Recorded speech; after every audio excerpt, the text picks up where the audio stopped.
On July 4th, 2026, will Trump shock the world? Will be promises made, promises kept? Or will our America be in an absolute freefall? So I'm going to share with you both sides of the coin. I would love to hear your opinion. Now, of course, this is just my opinion. I'm only going to share with you what I'm doing, but I don't wait for saviors. I position strategically in offense and defense to protect my family's wealth. So let's talk about what was promised. Let's share with what's happening. Let's talk about both sides of the coin. What was promised was low taxes, low interest rates, tons of production coming back into America, and very low inflation. What we're experiencing is high interest rates, high inflation, gas prices, food prices, overvalued stock market, homes are unaffordable.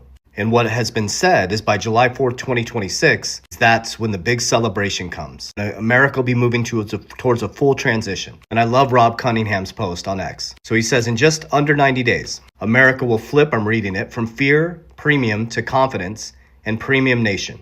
Peace over conflict, energy and shipping risk collapse. The Clarity Act, capital stops waiting and starts moving. Taxes lower, plus neutral IRS, friction cut from work and enterprise. Sound money, rates down, credit flows to housing, small businesses, and CapEx. Lawful rails for digital assets, innovation becomes investable, no longer litigated. So today is April 22nd, 2026. We got about 2 months till July 4th. May, June, then we hit July 4th. So what are the facts, figures, numbers, logic that we're experiencing right now? And what's the effect on your economy? What we're currently experiencing is the Straits of Hormuz being shut down. Interest rates are stagnant and creeping up. There was zero private jobs created. Gas prices are through the roof. Americans have $1 trillion in credit card debt and now are stacking money on their credit card. And every single day the straits are closed down, add 3 days of damage to the economy. So either, and I'd love to hear your feedback here, is there's 3D chess being played behind the scenes. It's going to be a magical transformation over the next 60 days, or we need to prepare for an economy that's going to go into a recession. Those are the two truths. But one truth stands true. The middle class gets rocked either way. On one side, with high inflation, high interest rates, unaffordable houses, unaffordable groceries and gas, Americans fall off a cliff into a recession. On the other side, if they lower interest rates and print a ton of money, because most Americans don't even own stocks or equities or assets that beat inflation, your value of your dollar is going to go down. So either way, you lose as a middle class American. So what you have to learn is to not wait for saviors. What you have to learn is how the system works. There's only debt in the system. You're earning it or paying it. What you use as retirement, the 1% moves back and forth and trades. What I do know to be true is that we are resetting into a brand new system.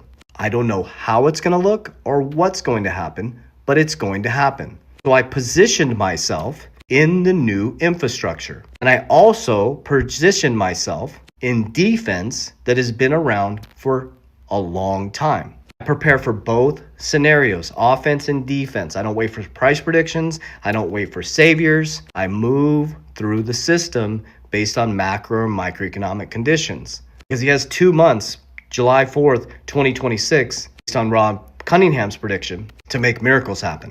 We have a new Fed chair coming in, which we think will bring the interest rates down. And all they got to do is turn the printing machine on, but that devalues your currency. And if you don't understand how the system actually works, you get poorer every single year. So number one is you need to learn how to invest in assets that beat inflation. Number two is every single time you get paid, you should create cash flow. You should look at dividend stocks. Outside your income, where you labor for income, which is debt, you should be creating cash flow every single time you get paid. And with that extra cash flow, you should be buying, again, assets that beat inflation. When those assets that beat inflation go up, pull profits. Get out before it collapses, because it always does.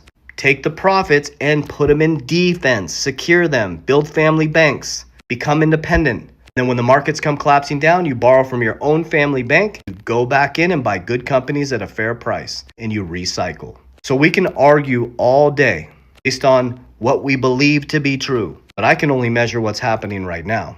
Trust me, I want what Rob Cunningham says to be true. Because if they lower interest rates and print a shitload of money, my assets are going to go through the roof. Guess what I'm not going to do? I'm not going to rubberneck and watch it go up and go down, because there will be a market collapse at some point to move us in the new system. The private credit markets are destroyed. AI is extremely overvalued. Look at Warren Buffett indicators, 230% the markets are overvalued. Why do you think Warren Buffett's sitting on a shitload of cash? So I'm not or, I'm and. I have a lot of digital assets, a good amount of insurance, I have precious metals. Right now I'm sitting on cash waiting to strike if these markets come down. And every single day I dollar cost average into my digital assets. On Friday, my book will be released, which breaks down everything I just taught you. This is my life.